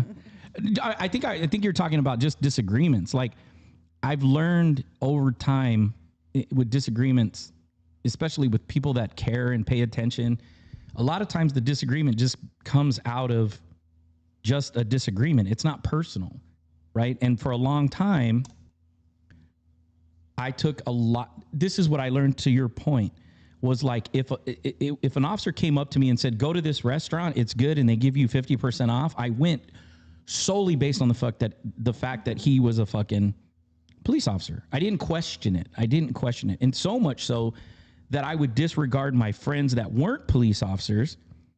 And I was like, I'm not going to listen to you. You're not a cop. And that's a problem, right? Because civilians have benefit to us as well. Like they can like the part of the reason that I went to that fundraiser, that I had nothing to do with that. They solicited us. None of them had law enforcement. None of them. And I could have easily said, yeah, just do the fundraiser. And I tried to, and Veronica kept on me and she's like, yeah, man. Again, we have to trust in the people that are actually looking out for our best interest, right? Because I've worked with cops that were bad. I mean, we worked a case where one of our officers had to be put in cuffs. I mean, this guy I was with 2 days before and he's fucking arrested for shit he shouldn't be doing. And I'm like, what the fuck is going on? But getting back to being outside, going outside, dealing with people, understanding your spouse, listening to your spouse when they tell you you should stay home, that's their kind of cry to say, leave me the fuck alone. I need my time. And I know we fight like, no, I'm going to be a good husband. I'm going to be a good wife, and I'm going to go with you to grocery shop. You got to remember, 95% of the time when we were on the streets, we weren't with them anyway. So they're used to doing that shit by themselves. Sometimes that might also be her knowing you need your time, Well, that too. right? Like, I'm going to go, you stay here because you need to get your shit together. Well, yeah, because we've fucking been angry and shit. Sniper Assassin said he's a gamer now. Yeah, I'm a gamer now. That's what I likes to do. play with 12-year-olds and eat Cheetos. Hey, whoa. Let's not get into that's a little touchy, bro. There's guys in the chat that are 50 right now that game with me. So it's not all 12-year-olds. We get our asses kicked by 12-year-olds, but we talk shit to the 12-year-olds too. So don't you worry. Okay, getting back on track. Yes. So One of the things that I can honestly say I've seen growth in people that have PTSD is by finding a support group and going. You know, initially, I'll be honest, I wasn't a big fan of going to group. I felt like it was a waste of time. But there has been at least one person in the group I've been going to lately that I have seen in the last few weeks. Frankly, I'm impressed. So I can see the benefit for the support group. And, you know, the support group is oftentimes people think it's just about support, but it's also about socializing. It's about getting in front of people that, or with people that you have similarities with. It goes back to what we talked about, or what I mentioned earlier, as far as the reason cops always hang out with cops is because we have that in common. So look for support groups. Yeah, there's a lot out there, so it's not like it's before. Right. Yeah, see, even Nerdy Sanchez said he's 50. So Nerdy Sanchez and I have gotten killed by a few 12-year-olds, but we talk shit when we go down. Too many Cheetos. You know what I mean? We're not into Cheetos. All right, we're going to get ready to wrap up. So before we go, I have a message here from your spouse. I may have missed it. You probably did. I did. You might have said it, but so she put on here, make sure you mention to Rob, R.E. Costco. And I would like to point out for those wives watching that I didn't think he should go and he didn't listen. Shocker. And then she put in big, bold letters, all caps, listen to your wife, damn it. So you should absolutely listen to your spouse, especially if they're not PD, right? Hey, D, before we get out of here, do you listen to her? You guys are on the same. I know you guys are the same, but do you listen to her? If she tells you, hey man, you should probably stay home, like, or no? Yeah, all right. So see, he's all right. He listens. He's smart. Sometimes. Hey, sometimes it's better than no times. Like me, at some point I didn't listen at all, and then if she fucking challenged me, I fucking purposely go. She's like, I don't think you should go. Oh no, I'm going now. I learned my lesson. What about you? Do you listen to your spouse? Bullshit. Bullshit. Do you really? At some point, we're going to sit down and we're going to have the conversation again. I want to find out if you tell me the truth. Just because you listen doesn't mean you follow. Yeah. Do you follow? You're just like, I heard you. I'm right, huh? Right on the nose. He's like, oh, don't you worry. I listen. I just don't follow. It's like, I know I shouldn't do that. You probably shouldn't skateboard at a skate park. I heard you. But you're going to see me at a fucking skate park and then I'll be in the fucking hospital because Nerdy Sanchez told me to fucking skate. You mean don't do this? Yeah. Don't fly a drone inside? I did that. So did I. Well, hold on. He said, okay, real quick before we wrap up. So she responded back and she said, I think he wants to go because he wants to feel normal. What do you think? I would agree with that. I mean, I like that. That's true. yeah, I would agree with that. Yeah. Sometimes, I do agree. What about you? You just want to feel normal when you hang out with your family? Is that why you go, even though you get triggered? Yeah. Oh, yeah. It's easy to dissociate. What about D over there? Do you go because, I mean, you're normal. I'm not saying you're not normal. I'm just saying in general. Like, do you find yourself saying, no, Veronica, you can go. I'm just gonna sit here. You like being alone? Fuck, you are fucked up then. You're not normal. That's isolation, buddy. You should see somebody about that shit. Pistol's got a scholarship for you. I have a name. Or two. We got a couple of names for you. Isolation is bad, bro. All right, so we went a little over, but I think it was good. Well, we had to make up to chat because somebody was fucking late. So listen, chat.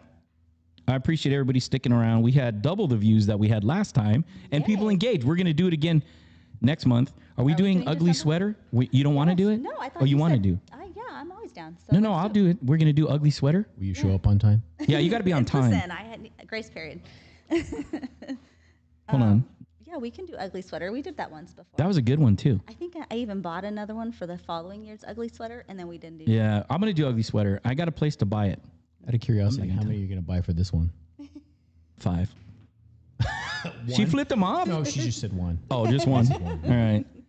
Hold on. Let's see. That's what that meant, right, D? That was one? Okay. Hold on. Oh, somebody's putting in the chat. What does that say, Larry? It says, you went over, you started late, someone owes us all 30 more minutes. That's Veronica that owes that we time. walk out and let V just She handle it. just sit here and talk to chat like she's on OnlyFans for feet. She's like, hey everybody, I owe you 34 minutes. Let me take off my shoes. Nope. See, I kept Okay, real so shoes look, on. Larry, can you do me a favor? So can you kind of tilt the camera towards her Adidas because they're shell toes. Those shoes are dope. Those are straight out of 1985. You know what I mean? Yeah, that's how she shows up. She's we don't owe closed you toes. fucking 34 minutes. Veronica owes you 34 minutes. She's confused because she's kind of grunge and kind of 80s all at once. Yeah, we'll have the wives on. They're saying that in chat.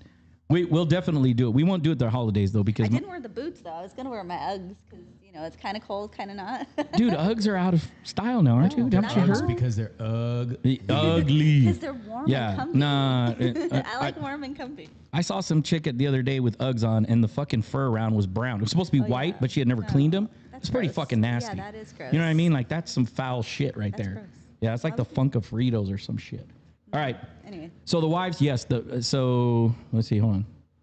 Texas Augie said, "Yeah, the wives are going to be on."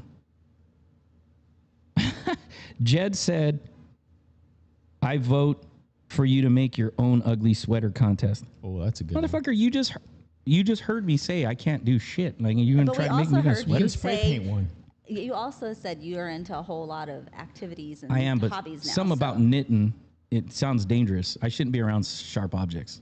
Like that's probably a bad thing. Gosh, if I only I wonder knew how someone- long it would take us to do an uglies. Probably more than a month, huh? I'm still buying one or wearing one. Oh, I've okay, already well, bought. You Veronica- you're the creator, hobby. Nah, fucking I ain't. Well, maybe I will try. You know what? I'll take that. All right, look it. Hey, don't forget to like, subscribe, and Yeah. Don't forget. Yeah, I'm learning that shit as I go to game. Like, subscribe. Make sure you donate. click the bell. Click the Share. bell. Share. Share. Tell the homies to come watch us when we do this. And It- really, they should share because they're the people out there still around fucked up people, right? That need to see this. They're the way to get this out there. yeah. I think another good thing to mention is if you guys have ideas, send them. The wives one, I know that seems to be a popular one, but if you have other ideas for topics, please send them.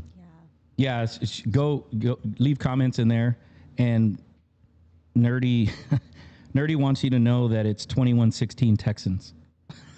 Ew. Did they miss the PAT? How did that happen? Because I know it was a touchdown. Oh, Fuck, man. No wonder we didn't see anything from your man over there. I He's was like, waiting. fucking, I just had head my hands down. up and I got nothing. We're gonna keep doing this on Sunday just to fuck with Veronica and the Cardinals.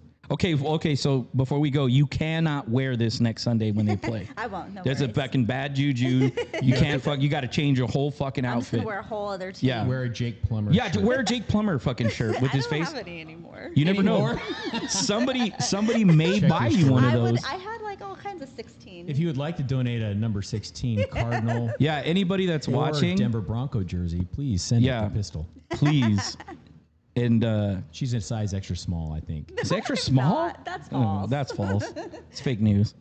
All right, she's sharing from Texas. Sheesh, that's right, nerdy. All right, we're gonna get out of here. These guys have donated enough time. Larry's already stretching and shit. We didn't get him a chair. So next time we'll do it. I'll post when we're gonna do it in December. It won't be spouses because spouses are out crazy shopping, doing shit. With us. Yeah. And for Rob's wife, just put him in his place and tell him not to lock him in his fucking room or something to make him not go. Or I have an idea. This is a positive idea. When you're going to go to Costco, pick like a fucking Saturday and send him over to the cigar shop and we'll smoke cigars. So he'll be calm and I'll be calm.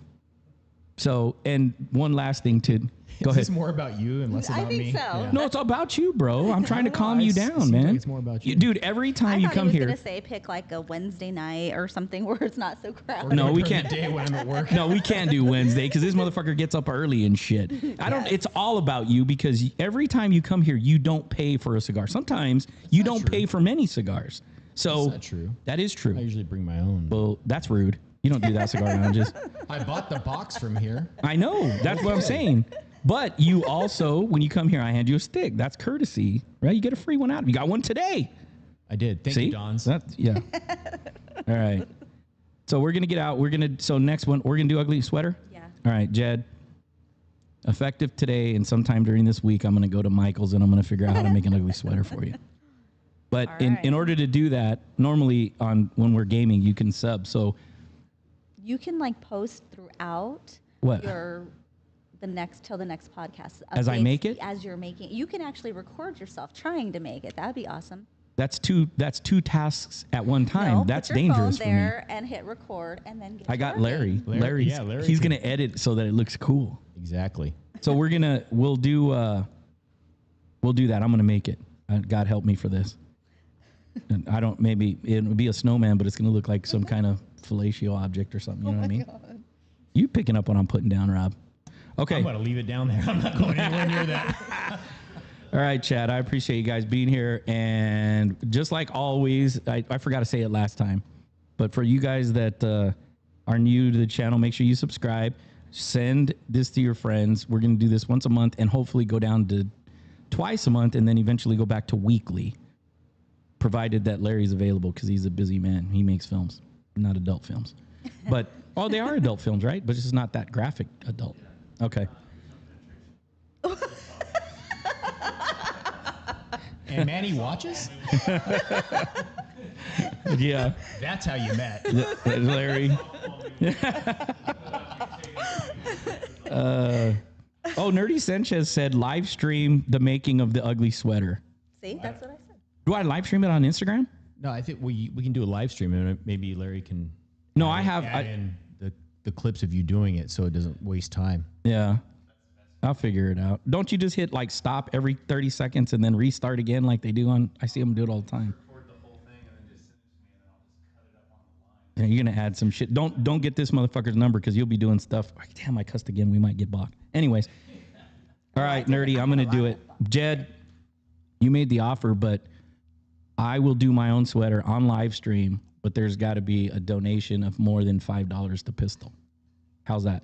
By him or anybody? Anybody. Okay. If I see a donation of more, was if I've kind of a little, should I say 10? 500. 500, Jesus Christ. You're talking total, right? I'm not, no, I'm just saying You just want one? It's Christmas time, bro. Nobody's going to fucking, okay. If you guys, I will live stream me making my sweater, or I will film it and then Larry will post it. If you guys can get, 100 people to donate $1, that's $100 Or 5. or 5, Yeah. no more than Because 5. it takes $500 on average, about $500 to sponsor a cop. Right. So if we can raise 500, we can sponsor another cop. There's no way, dude. It's too close to Christmas. Don't you think? The more people. Okay, it yeah, won't be spread large it. Jed, amounts. you got it. If you guys can get at least $500, I will live stream me making my ugly sweater, and I'll wear it on the podcast, and then afterwards we'll pick a winner and they'll get the sweater. And how you gonna just real quick? Are you gonna just start donations from December or From now until we do the podcast? till we do the podcast. Okay. I still think that's kind of, I don't know. It's holidays, a couple weeks. You might see a couple big drops. Yeah. So if we see that, I'll do it. And then we'll talk about fucking Nerdy. He's all, we can do this. You really don't want to see my sweater. Anyways, so I forgot last time, but for you guys that are here, we've always said this saying at the end of the podcast. This will end it.